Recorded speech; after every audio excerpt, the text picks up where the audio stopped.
মুসা আলাইহিস সালাম এবং ফিরআউন এবং বনী ইসরাইল নিয়ে কোরআনে অনেকগুলো সূরায় বিস্তরভাবে আলোকপাত করা হয়েছে। বিশেষ করে সূরাতুল আরাফে, সূরা তাহাতে, সূরা কাসাসে, বিশেষ করে তিনটি সূরার প্রত্যেকটি সূরাতেই টানা ৬-৭ পৃষ্ঠাব্যাপী সাইয়েদনা মুসা আলাইহিস সালামের জীবন প্রবাহ নিয়ে সুদীর্ঘ আলোচনা সেখানে স্থান পেয়েছে। এবং সর্বশ্রেষ্ঠ যে ৪টি আসমানি কিতাব, তার মধ্যে প্রথম আসমানি কিতাবটি হচ্ছে তাওরাত। এই তাওরাতকে আল্লাহ তাআলা সাইয়েদনা মুসা আলাইহিস সালামের উপর নাযিল করেছেন এবং তিনি আল্লাহ তাআলার সাথে সরাসরি কথা বলতেন। এজন্য ওনাকে বলা হয় কালিমুল্লাহ। আল্লাহ তাআলা বলছেন ওয়া কাল্লামাল্লাহু মুসা তাকলিমা। আল্লাহ তাআলা মুসা আলাইহিস সালামের সাথে ডিরেক্টলি, উইদাউট এনি মিডিয়া, কোনো মাধ্যম ছাড়া, ফেরেশতাদের মাধ্যম ছাড়া সরাসরি কথা বলতেন। পৃথিবীতে অন্য কোনো নবীকে আল্লাহ তাআলা এই মর্যাদা দেননি যে সরাসরি আল্লাহ তাআলার সাথে কথা বলার সুযোগ। শুধুমাত্র মুসা আলাইহিস সালাম সরাসরি ডিরেক্টলি আল্লাহ তাআলার সাথে কথা বলার সুযোগ পেয়েছিলেন। এজন্য ওনাকে বলা হয় কালিমুল্লাহ অথবা নাজিউল্লাহ। মুসা আলাইহিস সালামের জন্মের সময়কালে মিশরের সোশিও পলিটিক্যাল অবস্থা কেমন ছিল এটা আমাদেরকে জানতে হবে। কারণ মুসা আলাইহিস সালাম যখন মিশরে জন্মগ্রহণ করেন তখন মিশরের জনগোষ্ঠীটা দুইটা ভাগে বিভক্ত ছিল। একটা ছিল কিপ্তি বা আদি মিশরী, এরাই ছিল মিশরের আদি বাসিন্দা। আরেকটা হচ্ছে বনী ইসরাইল। বনী ইসরাইলরা মূলত মিশরে এসেছিল সাইয়েদনা ইউসুফ আলাইহিস সালামের সময়কালে, যখন তিনি তার পিতা ইয়াকুব আলাইহিস সালামকে মিশরে আগমন করার জন্য আমন্ত্রণ জানিয়েছিলেন। ইয়াকুব আলাইহিস সালাম ওনার ১০ ছেলেকে নিয়ে যখন মিশরে আগমন করেন, ঠিক সেই সময়টাতে বনী ইসরাইলের সর্বপ্রথম মিশরে অ্যারাইভাল হয় এবং সেই সময়কাল থেকে সাইয়েদনা মুসা আলাইহিস সালাম পর্যন্ত মিশরে বেসিক্যালি দুইটা গোষ্ঠীতে বিভক্ত ছিল মিশরী জনগণ। একটা হচ্ছে মিশরের আদি অধিবাসী বা আদি বাসিন্দা, যাদেরকে কিপ্তি বলা হতো। আরেকটা হচ্ছে বনী ইসরাইলদের অবস্থান, যারা অনেকটা মিশরে সংখ্যালঘু অভিবাসীদের স্ট্যাটাসে তারা থাকতো। এবং সেখানে কিপ্তিরা যেহেতু সম্রাট বংশীয় এবং মিশরের ফারাওরা বা ফেরাউনরা বা মিশরের কিং যিনি হবেন তারা যেহেতু কিপ্তি, আর বনী ইসরাইলরা তারা মিশরের আদি অধিবাসী নয়, বরং তারা অন্য এলাকা থেকে এলাকায় থাকতে এসেছে। ফলে এই এলাকায় একটা সামাজিক এবং রাষ্ট্রীয় এক ধরনের বিভাজন তৈরি হয়, দ্বিজাতিক একটা বিভাজন পদ্ধতি। এখানে দুইটা জাতি মূলত বাস করতে একসাথে বাস করতে শুরু করে। একটা হচ্ছে কিপ্তি, মিশরের আদি অধিবাসী, আর একটা হচ্ছে বনী ইসরাইল। এবং ফেরাউনের একটা বিশেষ স্বপ্নের কথা আমরা শুনবো এখনই। ফেরাউন একটি বিশেষ স্বপ্ন দেখে এবং এই স্বপ্ন দেখার পর থেকেই ফেরাউন বনী ইসরাইলদের উপর আরো চড়ে যায় এবং নানাভাবে বনী ইসরাইলদের উপর অত্যাচারের সর্বশেষ স্টিম রোলার সে তাদের উপর চালাতে থাকে। ফেরাউনের সে স্বপ্নটি ছিল, ফেরাউন একদিন স্বপ্নে দেখে যে বাইতুল মুকাদ্দাস থেকে একটা বিশাল আগুনের কুণ্ডলী এসে মিশরের রাজাদের যে রাজপ্রাসাদ, ফেরাউনের রাজপ্রাসাদ, এগুলোকে জ্বালিয়ে দিচ্ছে এবং মিশরের যে আদি অধিবাসী কিপ্তি তাদের ঘরগুলোকে জ্বালিয়ে দিচ্ছে। কিন্তু বাইতুল মুকাদ্দাস থেকে আসা সেই আগুনের কুণ্ডলী কোন বনী ইসরাইলের ঘরেও যাচ্ছে না, বনী ইসরাইলদেরকে জ্বালাচ্ছে না। এই স্বপ্ন দেখে সে তো ঘুম থেকে জেগে উঠলো। সে অবাক করা এই স্বপ্ন দেখে অত্যন্ত ভীত হয়ে গেল এবং মিশরের তৎকালীন বড় যারা স্বপ্নের ব্যাখ্যাকার তাদেরকে ডেকে পাঠালো। সবাইকে বললো যে আমি স্বপ্নে দেখেছি বাইতুল মুকাদ্দাস থেকে ফিলিস্তিন থেকে আগুন এসে আমাদের রাজপ্রাসাদ জ্বালিয়ে দিচ্ছে, মিশরীদের ঘরবাড়ি জ্বলে যাচ্ছে, কিন্তু বনী ইসরাইলদের কিছু হচ্ছে না। এই স্বপ্নের ব্যাখ্যা কি? মিশরের তৎকালীন স্বপ্ন ব্যাখ্যাকারীরা তারা বলতে আরম্ভ করলো যে বনী ইসরাইলের মধ্যে থেকে অচিরেই এমন এক নবজাতক সন্তানের জন্ম হবে যে আপনার এই রাজপ্রাসাদকে তছনছ করে দেবে। এই ঘটনা শোনার পর থেকে ফেরাউন খুব ভয় পেয়ে গেল এবং সে ঘোষণা দিল, আজ থেকে বনী ইসরাইলের কোন পুত্র সন্তানকে আমি বাঁচিয়ে রাখবো না, সব পুত্র সন্তানকে জবাই করা হবে, কেবলমাত্র বনী ইসরাইলের যে কন্যা সন্তান হবে এদেরকে বাঁচিয়ে রাখা হবে এবং এদেরকে আমরা দাসী হিসেবে ইউজ করবো। আল্লাহ তাআলা কোরআনের অনেক জায়গায় এই ব্যাপারটা উল্লেখ করেছেন, ইউযাব্বিহুনা আবনাআকুম ওয়া ইস্তাহইয়ুনা নিসাআকুম। তারা বনী ইসরাইলের পুত্র সন্তানদেরকে জবাই করে ফেলতো, একেবারে লিটারালি জবাই করে ফেলতো, স্লটার করে ফেলতো, এবং বনী ইসরাইলের যে কন্যা সন্তান তাদেরকে তারা জীবিত রাখতো। ঠিক এরকম একটি ভয়ঙ্কর পরিস্থিতির মধ্য দিয়ে যখন বনী ইসরাইলের কোন ফ্যামিলিতে কোন পুত্র সন্তান জন্মালেই তাকে মৃত্যুর মুখোমুখি হতে হয়, ঠিক ওই মুহূর্তে আল্লাহ তাআলা মুসা আলাইহিস সালামকে এই পৃথিবীতে পাঠালেন এবং এমন ভাবে মুসা আলাইহিস সালামের মা ওনাকে পেটে ধারণ করেছেন যে আশেপাশের মানুষরা বুঝতে পারেনি, তিনি লুকিয়ে রেখেছিলেন এবং আল্লাহ তাআলার পক্ষ থেকে তার কাছে ওহী প্রেরণ করা হয়েছিল, যে ব্যাপারে আল্লাহ তাআলা সূরাতুল কসাসের মধ্যে বলছেন ওয়া আওহাইনা ইলা উম্মি মুসা আন আরদিঈহি ফাইযা খিফতি আলাইহি ফাআলকিহি ফিল ইয়াম্মি ওয়া লা তাখাফি ওয়া লা তাহজানি। আল্লাহ তাআলা সাইয়েদনা মুসা আলাইহিস সালামের মাকে প্রত্যাদেশ করলেন যে হে মুসার মা, অর্থাৎ মুসা আলাইহিস সালামের মায়ের হৃদয়ের ভেতরে আল্লাহ তাআলা এমন কিছু ঢেলে দিলেন যাতে করে তিনি বুঝতে পারলেন যে যখনই মুসা জন্মগ্রহণ করবে তাকে আমার সাথে রাখা যাবে না। আল্লাহ তাআলা বললেন ফাআলকিহি ফিল ইয়াম্মি ওয়া লা তাখাফি ওয়া লা তাহজানি, হে মুসার মা তুমি সিন্ধুকের মধ্যে মুসাকে ঢুকিয়ে তাকে নীল নদে নিক্ষেপ করে দাও, আর ভয় পেও না তুমি। ইন্না রাব্বুহু ইলাইকি, আমি অচিরেই আমার বিশেষ কৌশলে মুসাকে, অর্থাৎ তোমার নবজাতক সন্তানকে তোমার কোলেই আমি ফিরিয়ে দিব, সুবহানাল্লাহ, এবং তাকে আমি রসুল বানাবো। ব্যাপারটি কেমন ছিল? তিনি কাঠ দিয়ে সিন্দুক বানালেন, মুসা আলাইহিস সালামকে ভাসিয়ে দিলেন, এবং মুসা আলাইহিস সালামের বোনকে তার মা বললেন যে তুমি নীল নদের পাশ দিয়ে হেঁটে যেতে থাকো এবং দেখো যে এই সিন্দুকটা কোথায় যায়। এই সিন্দুক যে ফেরাউনের বাড়ির যে নীল নদের ঘাট, সেখানে যে ভিড়লো, সেখানকার দাসীরা সেটা পেয়ে বের করে ফেরাউনের স্ত্রী আসিয়া বিনতে মুজাহিমের হাতে দিল, এবং আসিয়া খুলে দেখে যে ফুটফুটে একটা নবজাতক পুত্র সন্তান। এবং মুসা আলাইহিস সালামের চেহারায় ছোটবেলা থেকে আল্লাহ তাআলা এমন মায়া ঢেলে দিয়েছিলেন, তিনি বলছেন ওয়া আলকাইতু আলাইকা মাহাব্বাতাম মিন্নি, হে মুসা, আমি আমার পক্ষ থেকে তোমার মধ্যে অনেক মহব্বত ঢেলে দিয়েছি, যেই তোমাকে দেখে সে পছন্দ করে ফেলে। তো আসিয়া বিনতে মুজাহিম যখন মুসা আলাইহিস সালামকে দেখলেন, ছোট্ট মুসা, তার চেহারার মধ্যে নূর ভাসছিল, আলোতে উদ্ভাসিত ছিল, তিনি পছন্দ করে ফেললেন এবং ফেরাউনকে বললেন যে আমাদের যেহেতু সন্তান নেই, আমরা এটাকে লালন পালন করবো। ফেরাউনও না করতে পারলেন না স্ত্রীর অনুরোধে। কিন্তু সমস্যা দেখা দিল তখন যখন এই নবজাতক সন্তান কাঁদতে শুরু করলো ক্ষুধায়। এই বাচ্চাকে কে দুধ খাওয়াবে? আসিয়ার তো তখন দুধ খাওয়ানোর সুযোগ নেই, তখন ধাত্রী নিয়ে আসা হলো যে দুধ খাওয়াবে। কিন্তু মুসা আলাইহিস সালাম কোনো ধাত্রীর স্তন টাচ করছিলেন। যত মহিলাকে আনানো হয় রাজপ্রাসাদে দুধ খাওয়ানোর জন্য, তিনি কারো কাছ থেকে দুধ খাচ্ছেন না। দূর থেকে কিন্তু মুসা আলাইহিস সালামের বোন দূর থেকে পুরো ঘটনাটি পর্যবেক্ষণ করছিল। এই পরিস্থিতি দেখে সে রাজপ্রাসাদে যেয়ে বললো যে আমার সন্ধানে এমন একজন ধাত্রী আছে, এই শিশু নিশ্চয়ই সে ধাত্রীর স্তন থেকে দুধ পান করবে। এবং এই কথা বলে মুসা আলাইহিস সালামের বোন তার মাকে ডেকে নিয়ে আসলো, এবং ঠিকই মুসা আলাইহিস সালামের মা যখন মুসা আলাইহিস সালামকে কোলে নিলেন, সাথে সাথে শিশু মুসা তিনি হাসতে আরম্ভ করলেন এবং মায়ের স্তন থেকে দুধ খেতে আরম্ভ করলেন। কিন্তু ফেরাউন, আসিয়া সহকারে রাজপ্রাসাদের কেউই টের পেল না যে এটি হচ্ছে এই নবজাতক সন্তানের প্রকৃত মাতা। আল্লাহ তাআলা বললেন ওয়া হারামনা আলাইহিল মারাদিআ মিন ক্বাবলু ফাকালাত হাল আদুল্লুকুম আলা আহলি বাইতি ইয়াকুলুনাহু লাকুম ওয়া হুম লাহু নাসিহুন। পুরো বিষয়টি আল্লাহ তুলে ধরলেন এবং আল্লাহ তাআলা বললেন ফারাদাদনাহু ইলা উম্মিহি কাই তাফাররা আইনুহা ওয়া লা তাহজান।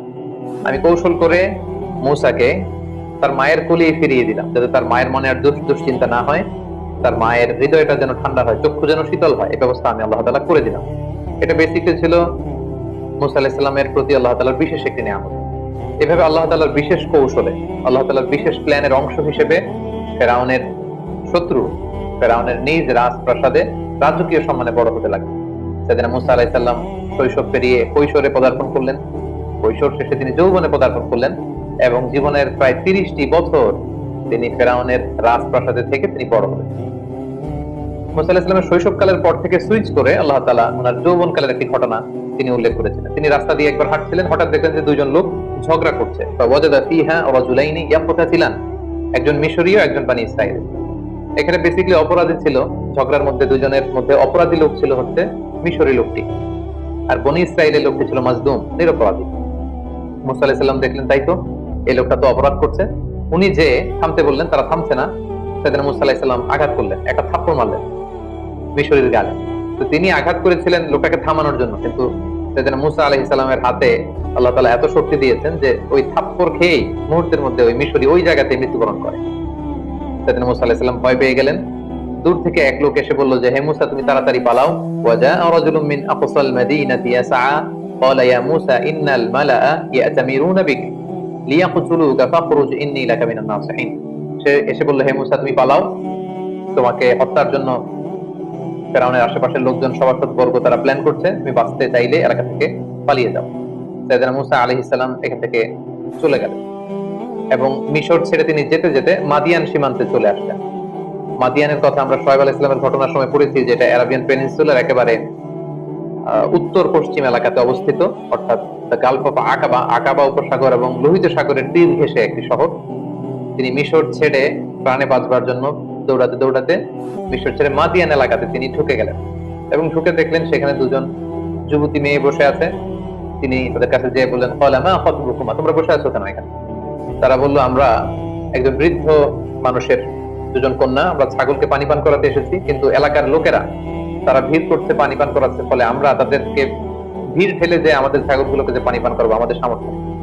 সেদিন মুসা আলাইহিস সালাম নিজে দায়িত্ব নিয়ে এই দুজন যুবতী মেয়ের সাথে যে ছাগলগুলো ছিল এগুলোকে পানি পান করিয়ে দিলেন এবং তিনি আল্লাহ তাআলার কাছে দোয়া করতে লাগলেন যে আল্লাহ, কোন এলাকাতে আমি আসলাম, এখানে কোথায় যাবো, আমার ঘর নেই, আমার বাড়ি নেই, আমাকে আশ্রয় দেওয়ার কেউ নেই।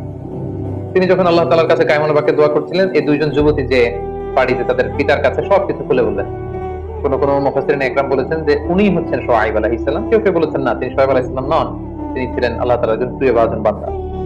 এবং তারা যখন এই কথা বলল, ওই বৃদ্ধ লোকটি বললেন, তাহলে সেই যুবককে ডেকে আনো, তাকে তো ধন্যবাদ দেওয়া দরকার। তাদের একজন মেয়ে সাইয়েদনা মুসা আলাইহিস সালামের কাছে যেয়ে বললেন, আমাদের পিতা আপনাকে ডেকে পাঠিয়েছে, চলুন।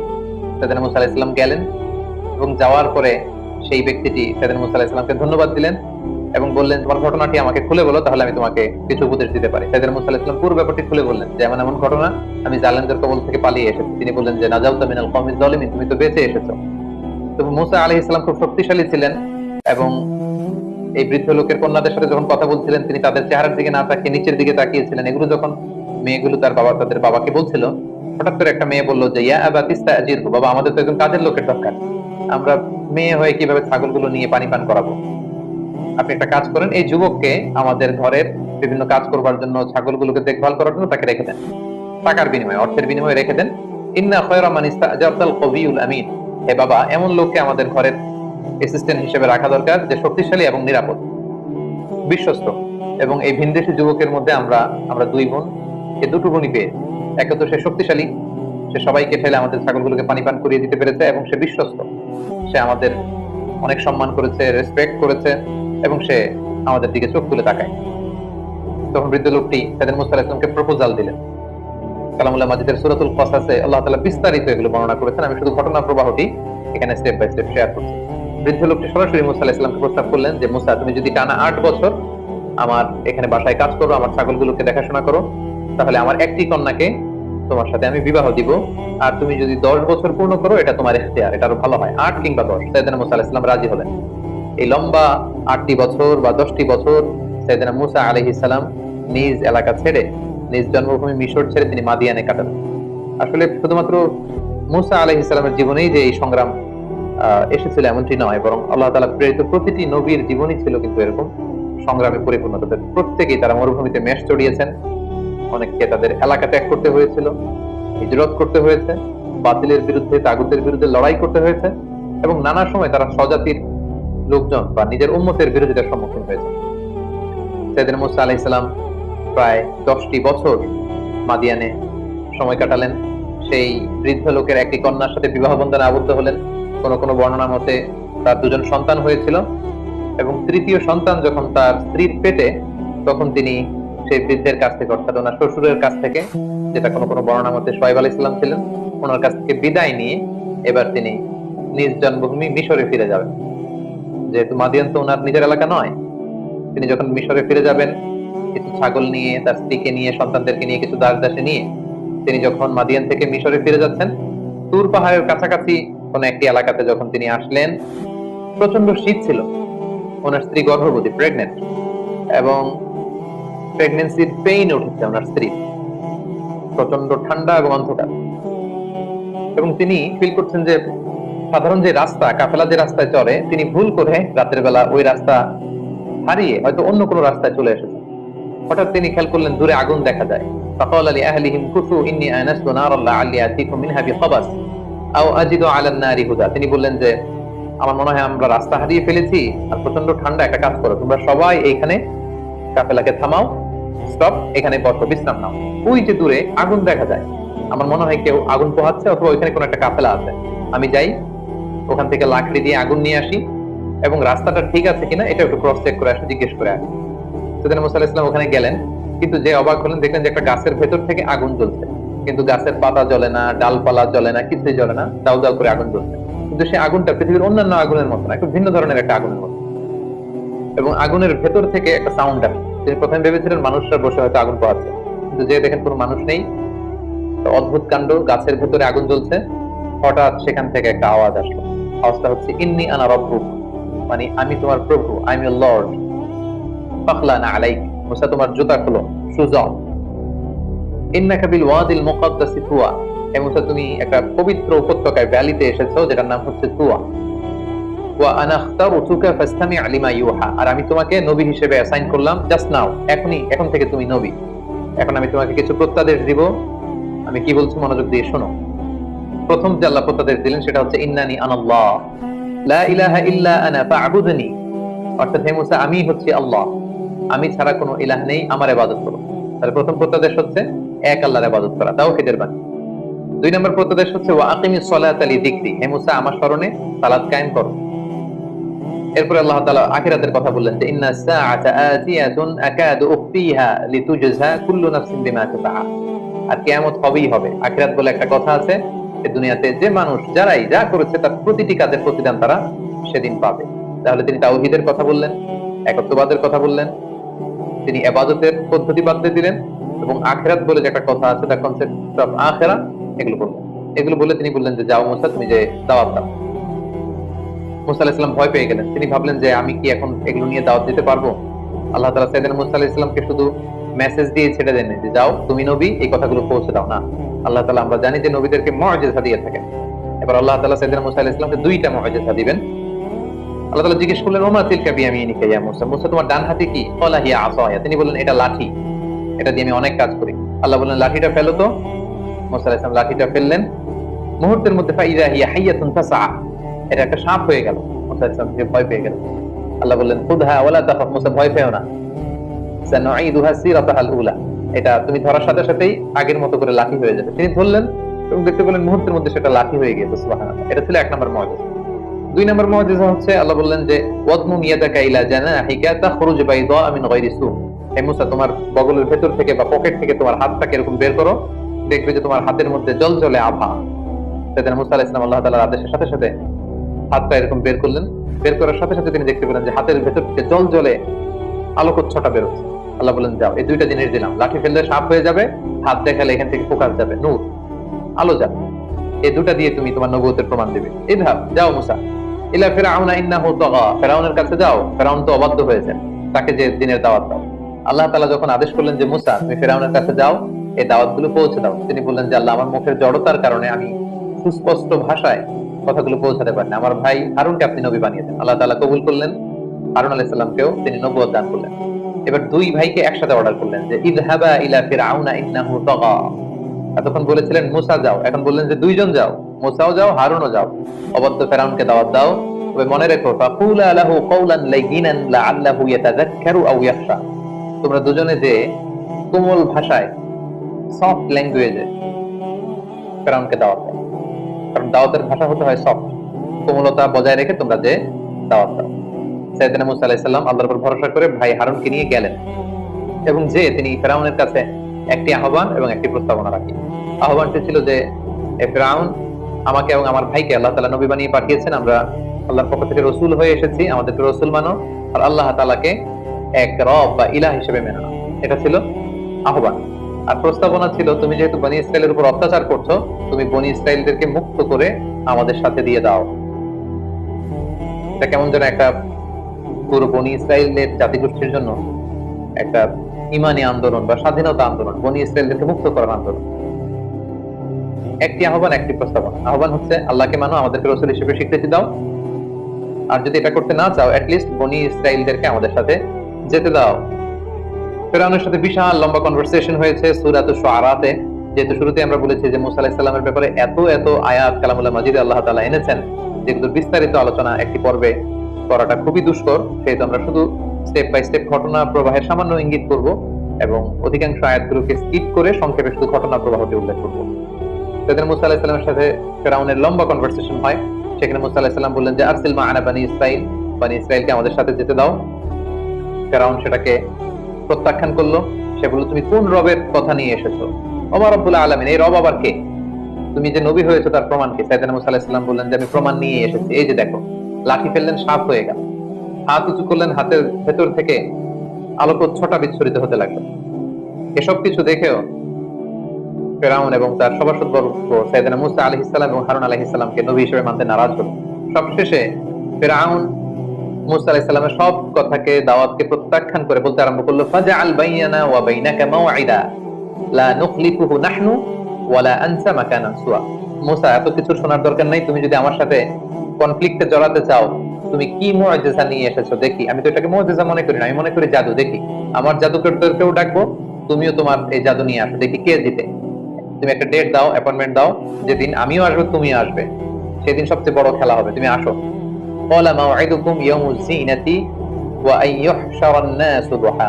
সাইয়েদনা মুসা আলাইহিস সালাম বললেন ঠিক আছে, সামনের যে আমাদের ফেস্টিভ্যাল আছে উৎসবের দিন সেদিন আসো, এবং দুপুর বেলায়, যেদিন একেবারে ভেরি সানি ডে, আলোকোজ্জ্বল একটা দিন, সেদিন আমিও আসবো, তুমিও জাদুকরদের নিয়ে আসো। সেদিন মুসা আলাইহিস সালামের এই কথা শুনে ফেরাউন রাজি হলো, এবং ফেরাউন মিশরের বিভিন্ন শহরে বড় বড় জাদুকরদেরকে একসাথে একত্রিত হওয়ার জন্য বললো, এবং ফেরাউন তাদেরকে আশ্বস্ত করলো, যদি তোমরা মুসার উপরে তাকে হারিয়ে বিজয় লাভ করতে পারো, অনেক সম্মান তোমাদের হবে, আমার খুব কাছে চলে আসতে পারবে, অনেক উপঢৌকন, টাকা পয়সা, সম্মান, খ্যাতি সব তোমাদেরকে আমি দান করবো, কিন্তু শর্ত হচ্ছে মুসাকে হারাতে হবে। উৎসবের দিন মিশরে সব মানুষ একত্রিত হলো, ফেরাউন আসলো, সেদিন মুসা আলাইহিস সালাম আসলেন, জাদুকররা আসলো।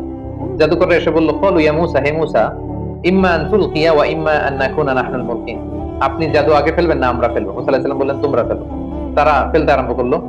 তাদের কারো কারো জাদুর ফলে বাঘ তৈরি হলো, সিংহ তৈরি হলো, ভাল্লুক তৈরি হলো, হাতি তৈরি হলো। এবার মুসা আলাইহিস সালাম বললো যে আমি আমার মুআজিজা কি প্রদর্শন করবো? তারা বললো, হ্যাঁ, আপনি প্রদর্শন করুন। সেদিন মুসা আলাইহিস সালাম তখন ওনার হাতের লাঠিটা শুধু ফেললেন, এবং আল্লাহু আকবার, লাঠি ফেলার সাথে সাথে হাইয়াতান তাসা, বিশাল এক সাপ হয়ে গিয়েছে। এবং এই মুআজিজা বিশিষ্ট সাপ সেই জাদুর বাঘ, ভাল্লুক, সিংহ যত কিছু ছিল সবকিছুকে খেয়ে ফেরাউনের সামনে এরকম হাঁ করে আছে। এবং এই দৃশ্য দেখে জাদুকররা তো অবাক, কারণ কোনটা জাদু এটা জাদুকররা খুব ভালো করেই জানে। তারা বুঝতে পেরেছে যে এটা আসলে জাদু নয়, এটা মুআজিজা ছাড়া অন্য কিছু নয়, এবং এই ব্যক্তি আল্লাহ তাআলার পক্ষ থেকে প্রেরিত রাসূল ছাড়া অন্য কেউ নন। ফাউলকিয়া সাহারাতু সাজিদিন, সব জাদুকররা সিজদায় লুটিয়ে পড়লো, এবং তারা বললো যে আমরা ঈমান আনলাম। ফেরাউন তো রেগে গেল। ফেরাউন বলল যে আমার অনুমতি দেওয়ার আগেই তোমরা সারেন্ডার করে ফেললে, তোমাদের প্রত্যেককে আমি হত্যা করব, তোমাদের ডান হাত বাম পা, বা হাত ডান পা, এভাবে করে কাটবো। ফেরাউনের এই শাস্তির কথা শুনেও জাদুকররা মোটেও বিচলিত না হয়ে তারা বলল যে ক্বালু লা দাইর, কোনো সমস্যা নেই, আপনি যত শাস্তি আমাদেরকে দেন না কেন, ইন্না ইলা রাব্বিনা মুনকালিবুন, আমরা তো আমাদের রবের দিকেই ফিরে যাবো, তো আমরা এটাকে ভয় করি। হাজারো হাজারো মানুষের সামনে এই জাদুকরগুলো সিজদায় লুটিয়ে পড়লো, এবং মুসা আলাইহিস সালাম যে আল্লাহ তাআলার প্রেরিত রাসূল এটার ঘোষণা দিল, এবং এক আল্লাহকে ইলাহ হিসেবে তারা মেনে নিল। মুসা এবং হারুন আলাইহিস সালামের বিজয়ের সংবাদ যখন শোনানো হলো, তখন ফেরাউনের স্ত্রী আসিয়া সেখানে ঈমান আনয়ন করলেন, এবং ফেরাউন এই দৃশ্য দেখে সহ্য করতে না পেরে খুব নির্মম ভাবে তার স্ত্রী আসিয়াকে সেখানে হত্যা করেছে, এবং মৃত্যুর পূর্ব মুহূর্তে খুব করুণ ভাষায়, খুব কাতর কণ্ঠে তার প্রভুর কাছে যে দোয়া করেছিলেন, সেই দোয়াটা আল্লাহ তাআলা সূরাতুত তাহরিমে উল্লেখ করেছেন। তিনি বলেছিলেন যে রব্বি বিনি লি ইনদাকা বাইতান ফিল জান্নাহ, হে আল্লাহ, জান্নাতে আপনার কাছে করে আমাকে একটা ঘর বানিয়ে দিন। ওয়া নাজ্জিনি মিন ফিরআউন, আপনি ফেরাউনের এই কাজ থেকে আমাকে বাঁচান, জুলুম থেকে বাঁচান। ওয়া নাজ্জিনি মিনাল কওমি যালিমিন, জালেমদের থেকে বাঁচান। আল্লাহ তাআলা সাইয়েদনা জিবরাইল আলাইহিস সালামকে বললেন, যাও আসিয়ার সামনে জান্নাতের দৃশ্যটাকে তুলে ধরো। এবং আসিয়া যখন মৃত্যুবরণ করছিলেন, তিনি জান্নাতের দৃশ্যটা, জান্নাতের নাজ নেয়ামত, সৌন্দর্য দেখে দেখে এই পৃথিবী থেকে বিদায় নিয়েছেন। আল্লাহু আকবার। খুব সংক্ষেপে আমরা এই ব্যাপারটি এখানে শেষ করলাম। ফেরাউন তখন পুরো মিশরের জনগণকে ভয় দেখানোর জন্য থ্রেট দিল, ফাহাশারা ফানাদা, সবাইকে জড়ো করে সে থ্রেট দিয়ে বলল যে আনা রাব্বুকুমুল আ'লা, যে আমি তোমাদের বড় প্রভু। এবং সে বলল, মা আলিমতু লাকুম মিন ইলাহিন গায়রি, আমি ছাড়া এই পৃথিবীতে আরো কোনো রব থাকতে পারে, উপাস্য থাকতে পারে, সেটা তো আমি জানিই না। সেদিন মুসা আলাইহিস সালামের দাওয়াতকে যখন ফেরাউন প্রত্যাখ্যান করলো, আল্লাহ তাআলা ফেরাউন এবং তার গোষ্ঠীর মধ্যে নানা ধরনের শাস্তি চাপিয়ে দিলেন। সূরাতুল আ'রাফের বিভিন্ন আয়াতে আল্লাহ তাআলা এটা উল্লেখ করেছেন। কখনো আল্লাহ তাআলা ফেরাউন এবং তার জাতিগোষ্ঠীকে দুর্ভিক্ষ দিয়ে শায়েস্তা করেছেন, কখনো তাদের মিশরের ফসলগুলোকে নষ্ট করে আল্লাহ তাআলা শায়েস্তা করেছেন। তো আরসালনা আলাইহিমুত তুফান, কখনো তুফান পাঠিয়েছেন, ওয়াল জারাদ, পঙ্গপাল পাঠিয়েছেন, ওয়াল কুম্মাল, উকুন পাঠিয়েছেন, ওয়াদ দাফাদিআ, ব্যাঙ পাঠিয়েছেন, ওয়াদ দাম, রক্ত পাঠিয়েছেন। এগুলো দিয়ে আল্লাহ তাআলা ফেরাউনকে এবং ফেরাউনের জাতিগোষ্ঠী মিশরীয়দেরকে তিনি শাস্তি দিয়েছেন। এবং প্রত্যেকটা শাস্তি যখন মারাত্মক আকার ধারণ করত, ফেরাউনের লোকজন যে মুসা আলাইহিস সালামকে বলতো যে মুসা, তুমি আল্লাহর কাছে দোয়া করো, আল্লাহ যদি এই শাস্তি থেকে আমাদের বাঁচায়, আমরা হয় ঈমান আনবো, নতুবা বনী ইসরাইলকে তোমার সাথে চলে যেতে দিব। কিন্তু তার কোনোটাই তারা করেনি। মুসা আলাইহিস সালাম প্রত্যেকবার দোয়া করতেন, আল্লাহ তাআলা ওনার দোয়ার বরকতে শাস্তি তুলে নিতেন, কিন্তু আবার তারা আগের মতোই অবাধ্যতা, অবাচার, অনাচার, সেই রাস্তায় তারা আবার ফিরে যেত। এভাবে একের পর এক আল্লাহ তাআলা তাদের উপর শাস্তি পাঠাতে লাগলেন, এবং শাস্তি যখন মারাত্মক আকার ধারণ করে, তারা মুসা আলাইহিস সালামের দ্বারস্থ হয়। আল্লাহ যখন কুম্মাল দিয়ে শাস্তি দিলেন, মানে উকুন দিয়ে, তাদের হাতে, পায়ে, গায়ে, চুলে, দাড়িতে, সব জায়গায় শুধু উকুন আর উকুন। আল্লাহ যখন তাদেরকে ব্যাঙ দিয়ে শাস্তি দিলেন, তাদের ঘরে, রাস্তায়, যে কোনো জায়গায় তারা শুধু ব্যাঙের লাফালাফি দেখতে লাগলো। দাম, রক্ত দিয়ে যখন আল্লাহ তাআলা শাস্তি দিলেন, তারা যখন কোনো কিছু রান্না করতো সেটা রক্ত হয়ে যেত। তারা যখন পানি আনতো এই পানিটা রক্তে রূপান্তরিত হতো, তাদের জীবনটা দুর্বিষহ হয়ে উঠতো। তারা সর্বশেষ যে মুসা আলাইহিস সালামকে বললো যে এইবার তুমি আল্লাহ তাআলার কাছে দোয়া করো, আল্লাহ যেন এই গজব, এই আযাব, এই শাস্তি আমাদের থেকে উঠিয়ে নেন, এরপরে আমরা আর কখনো এই পাপাচারিতা করবো না এবং বনী ইসরাইলকে তোমার সাথে যেতে দিব। সেদিন মুসা আলাইহিস সালাম দোয়া করলেন যে আল্লাহ গজব আপনি উঠিয়ে নেন। এই গজব উঠিয়ে নেওয়ার পরে তাদের অবাধ্যতা আরো বেড়ে গেল। আল্লাহর নবী মুসা আলাইহিস সালাম ফেরাউনকে বারবার দাওয়াত দেওয়ার পরেও ফেরাউন যখন সত্যের পথকে গ্রহণ করলো না এবং বনী ইসরাইলকে মুসা আলাইহিস সালামের সাথে যেতে দিল না, তখন আল্লাহ তাআলা সরাসরি প্রত্যাদেশ করলেন যে ফাআসরি বিইবাদি লাইলান ইন্নাকুম মুত্তাবাউন, হে মুসা আর কাল বিলম্ব করবার দরকার নেই, আজ রাতেই তুমি বনী ইসরাইলকে নিয়ে লোহিত সাগরের দিকে রওনা হয়ে যাও, তোমরা সেই পথ দিয়ে বাইতুল মুকাদ্দাসের দিকে যাবে। এবং যেতে যেতে ওনারা দেখলেন যে সামনে বিশাল সাগর।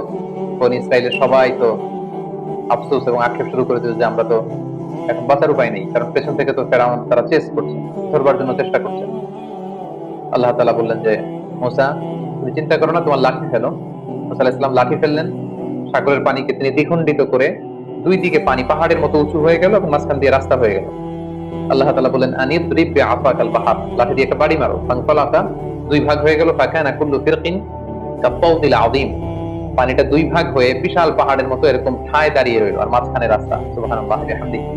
বনী ইসরাইল এই দৃশ্য অবলোকন করলো মুসা আলাইহিস সালামের সাথে করে, পুরো লোহিত সাগর রেড সি ওনারা ক্রস করে ওই পারে চলে গেল।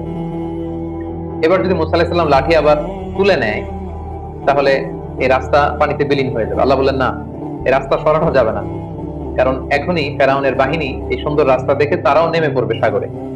ওয়াতরুকিল বাহরা রাহওয়া, সাগর যেরকম আছে এরকম থাকতে দাও মুসা, ইন্নাহুম জুনদুম মুগরাকুন, ওরা ডুববে। ফেরাউন যখন তার সৈন্য সামন্ত নিয়ে সাগরের মাঝখানের যে রাস্তা তৈরি হয়েছিল এই রাস্তার মাঝখানে চলে আসলো, আল্লাহ তাআলা বললেন এবার লাঠি তোলো। মুসা আলাইহিস সালাম লাঠি উঠিয়ে নিলেন, মুহূর্তের মধ্যে লোহিত সাগরের বিশাল ঢেউ এসে ফেরাউনকে তার সদল বলে সলিল সমাধি করে দেয়া হলো। এবং এই ব্যাপারে খুব সুস্পষ্ট আল্লাহ তাআলা কালামুল্লাহ মাজিদের সূরা ইউনূসে উল্লেখ করলেন যে হাত্তা ইদা আদরাকাহুল গরাকু, যখন সাগরের পানি এসে ডুবিয়ে দিল, ফেরাউন পানি খেতে খেতে একেবারে গলা পর্যন্ত পানি, এখন মরে যাবে। ক্বালা আমানতু আন্নাহু লা ইলাহা ইল্লাল্লাযী আমানাত বিহি বানু ইসরাঈল ওয়া আনা মিনাল মুসলিমিন। ফেরাউন একেবারে শেষ পর্যায়ে এসে বলল যে পানি খেতে খেতে সাগরে হাবুডুবু খেতে খেতে বাঁচার আর উপায় নাই।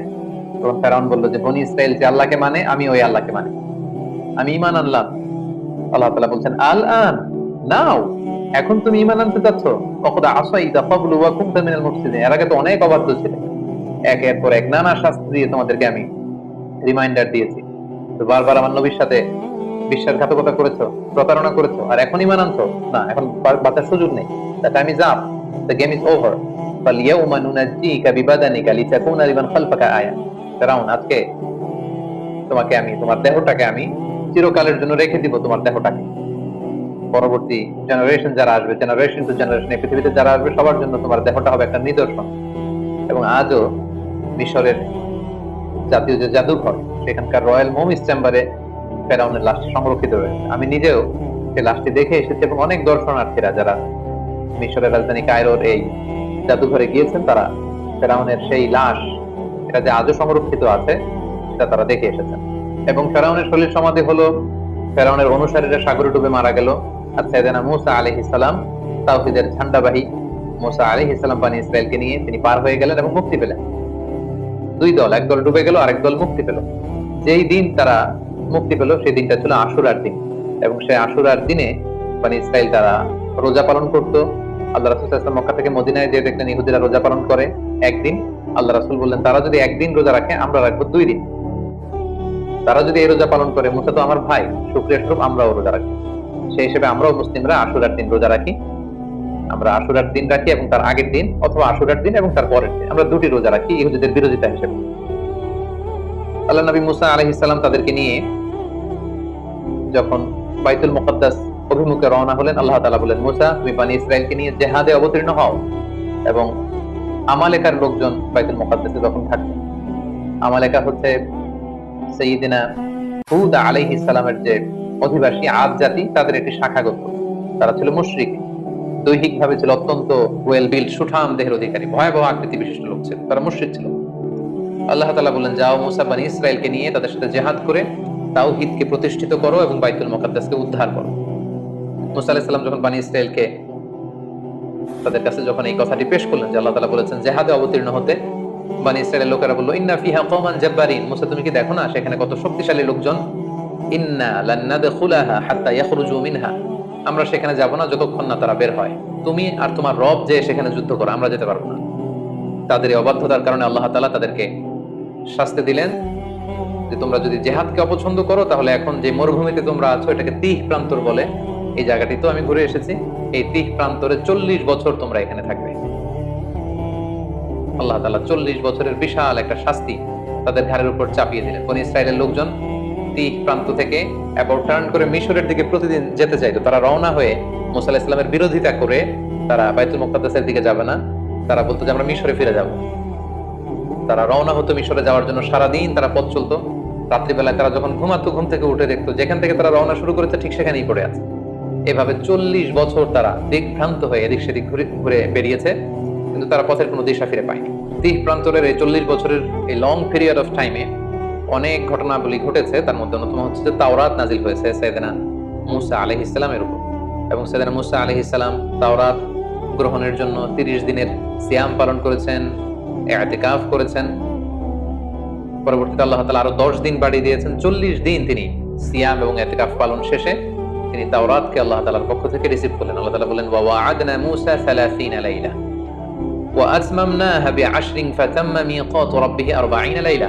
আমি মুসাকে প্রতিশ্রুতি দিয়েছিলাম যে 30 দিনের পরে তুমি এই তাওরাতকে রিসিভ করবে, পরবর্তীতে আরো 10 দিন যুক্ত করে 40 দিনের একটা মিকাত বা পিরিয়ড অফ টাইমকে আমি ফিক্স করলাম, এবং তারপরে আমি মুসাকে এই তাওরাত দান করলাম। আল্লাহ তাআলা বলেন, ইন্না আনসালনা তাওরাতা ফিহা হুদা ওয়া নূর, আমি তাওরাতকে নাযিল করেছি, এর মধ্যে আমি হেদায়েত দিয়েছি, এর মধ্যে আমি নূর দিয়েছি। এবং মুসা আলাইহিস সালাম পরবর্তীতে বনী ইসরাইলের মধ্যে যত নবীরা এসেছে ওনারাও এই তাওরাত দিয়ে মানুষের মাঝে দাওয়াতি কাজ করেছেন, এবং আল্লাহ তাআলা নিজ হাতে কাঠের তক্তা বা ফলকে এই তাওরাতকে তিনি লিপিবদ্ধ করে দিয়েছিলেন। এবং সাইয়েদনা মুসা আলাইহিস সালাম যখন তাওরাতকে রিসিভ করবার জন্য তুর পাহাড়ে চলে যান, তিনি তার ভাই হারুন আলাইহিস সালামকে বনী ইসরাইলের দায়িত্বশীল করে যান, এবং তিনি এসে দেখেন যে তারা গোবৎস পূজায় লিপ্ত হয়ে গিয়েছে। তিনি ভাইয়ের প্রতি প্রচন্ড রাগ হলেন, এবং এটার যে নেপথ্যে ছিল সামিরিকে শাস্তি দিলেন, এবং যারা এই শিরকের সাথে জড়িত ছিল আল্লাহ তাআলা তাদেরকে শাস্তির ঘোষণা দিলেন, এবং সাইয়েদনা মুসা আলাইহিস সালাম আবার তাদেরকে তাওহীদের দীক্ষায় তিনি দীক্ষিত করলেন। এই 40 বছরের লম্বা সময় আরো একটি ঘটনা ঘটেছে, সেটি হচ্ছে সাইয়েদনা মুসা আলাইহিস সালাম সরাসরি আল্লাহ তাআলার দিদার লাভের জন্য তিনি আবেদন করেছেন। আমরা শুরুতে শুনেছি মুসা আলাইহিস সালাম উনি একমাত্র নবী যিনি ছিলেন কালিমুল্লাহ বা নাজিউল্লাহ, সরাসরি আল্লাহর সাথে কথা বলতেন। তো যিনি সরাসরি আল্লাহর সাউন্ডটা শুনতে পান, আল্লাহ তাআলার কথা যিনি উপলব্ধি করতে পারেন, শুনতে পারেন, তার মনের মধ্যে আল্লাহকে দেখার আকাঙ্ক্ষা তো অনেক বেশি থাকবার কথা। তিনি বললেন, রব্বি আরিনি আনজুর ইলাইক, হে আল্লাহ আমি আপনাকে দেখতে চাই। ক্বালা লান তারানি, মুসা এটা সম্ভব না, কখনো তুমি আমাকে দেখতে পাবে না, never you can see me, ওয়ালাকিন ইনজুর ইলাল জাবাল ফাইন ইসতাকাররা মাকানাহু ফাসাউফা তারানি, পাহাড়ের দিকে তাকাও, পাহাড় যদি টিকে থাকে তবে দেখতে পাবে। আল্লাহ তাআলা নূরের তাজাল্লি দিলেন, মুসা আলাইহিস সালাম বেহুশ হয়ে গেলেন, আর পুরো পাহাড় ফাজআলাহু দাক্কা ওয়া খাররা মুসা সাইকা, পাহাড় ভেঙে চুরমার হয়ে গেল। মুসা আলাইহিস সালাম বেহুশ হয়ে গেলেন। হুশ ফেরার পরে তিনি আল্লাহ তাআলার কাছে ক্ষমা চাইলেন এবং বললেন, আল্লাহ আপনি যেটা বলেছেন ঠিকই বলেছেন, আসলে এই চর্মচক্ষু দিয়ে এই পৃথিবীতে অবস্থান করে আল্লাহ তাআলাকে দেখা বা আল্লাহ তাআলার দিদার লাভ করা এটি সম্ভব নয়, বরং যারা বিশ্বাসী তারা কিয়ামতের দিন আল্লাহ তাআলা দর্শন লাভে তারা ধন্য হবে। এভাবে 40 বছরের লম্বা সময় নানা ধরনের বায়না ধরেছিল এই বনী ইসরাইলের লোকজন, অধ্যত্ব প্রকাশ করেছিল, নানা ধরনের হঠকারিতা তারা দেখিয়েছিল। এর মধ্যে একটি হঠকারিতার কথা কোরআনে এসেছে যে তারা দেখেছে কিছু কিছু লোক শিরক করে, মূর্তির পূজা করে। তারা দাবি করেছে যে এই যে আল্লানা ইলাহান কামা লাহুম আলাহা, অর্থাৎ হে মুসা এই সমস্ত লোকদের যেরকম মূর্তি আছে তুমিও মূর্তি এনে দাও, আল্লাহকে না দেখে ইবাদত করতে আমাদের ভালো লাগে না। তারা যেমনি একটা জিনিসকে দেখে দেখে ইবাদত করে, আমাদেরকে এরকম এনে দাও। মুসা আলাইহিস সালাম রেগে গেলেন, তাদেরকে জাহেল আখ্যা দিলেন। এবং আমরা জানি যে আল্লাহ তাআলা মান্না সালওয়া নামে বিশেষ কিছু খাবার বনী ইসরাইলকে দিয়েছিলেন। তারা এই খাবার খেতে পছন্দ করলো না, তারা বললো যে লান নাসবিরা আলা তুআমিন ওয়াহিদ, হে মুসা প্রতিদিন এক খাবার ভালো লাগে না, ফাদউ লানা রাব্বাকা ইউখরিজ লানা মিম্মা তুমবিতুল আরদ, তোমার রবকে বলো যে এমন খাবারের ব্যবস্থা করে দিতে যেটা জমিন থেকে উৎপন্ন হয়, মিন বাখলিহা ওয়া কিসাইহা ওয়া ফুমিহা ওয়া আদাসিহা ওয়া বাসালিহা, অর্থাৎ জমিন থেকে রসুন, পেঁয়াজ, ডাল, শসা, শাক সব যেগুলো রান্না হবে রসুন দিয়ে বাগার দিয়ে আমরা খাবার খাবো, এটা আমাদের ভালো লাগে, আল্লাহর দেয়া খাবার আমাদের ভালো লাগে না। এরপর তারা আবার বায়না ধরেছিল যে লান নুমিনা লাকা হাত্তা নারাল্লাহ জাহারা, হে মুসা আল্লাহকে না দেখে আমরা ইবাদত করতে পারবো না, আগে আল্লাহকে দেখাও তারপরে আমরা ইবাদত করব। এভাবে একের পর এক তারা নানা ধরনের বায়না ধরতে লাগলো, অধ্যত্ততা প্রদর্শন করতে লাগলো, আল্লাহর পাঠানো রাসূল মুসা আলাইহিস সালামের কথার বিরোধিতা করতে লাগলো। সূরা বাকারাতে কি ঘটনা উল্লেখ হয়েছে তাদের অবাধ্যতার, তাদের গোয়ার্তুমির একটা উদাহরণ আল্লাহ তাআলা এইভাবে টেনেছেন। বনী ইসরায়েলের একজন লোক মৃত্যুবরণ করে, এই লোকের হত্যাকারীকে সবাই বললো যে মুসা, আমরা কেউ জানি না এর হত্যাকারীকে, এই কিলারকে তুমি খুঁজে বের করো, তোমার আল্লাহকে জিজ্ঞেস করো যে কে এই হত্যাকারী। মুসা আলাইহিস সালাম যখন আল্লাহর কাছে দোয়া করলেন, আল্লাহ বললেন একটা গরু জবাই করে সেই গরুর গোশত দিয়ে যখন সেই মৃত ব্যক্তির গায়ে টাচ করা হবে, সে মৃত থেকে জীবিত হয়ে নিজেই বলে দিবে কে হত্যাকারী।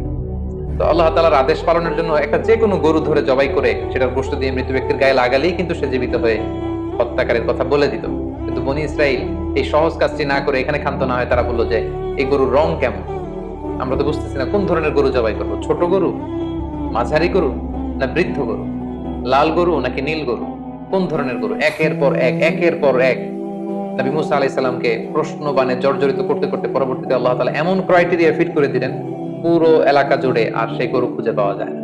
তো এইভাবে কালামুল্লাহ মাজিদের অনেক আয়াতে, বিশেষ করে সূরাতুল বাকারাতে আল্লাহ তাআলা বর্ণনা করেছেন যে কত ভাবে এই বনী ইসরাইল আল্লাহ নবী মুসা আলাইহিস সালামকে জ্বালাতন করেছেন, যন্ত্রণা দিয়েছেন, ওনার কথার অবাধ্য হয়েছেন, আল্লাহ তাআলা এগুলো উল্লেখ করেছেন।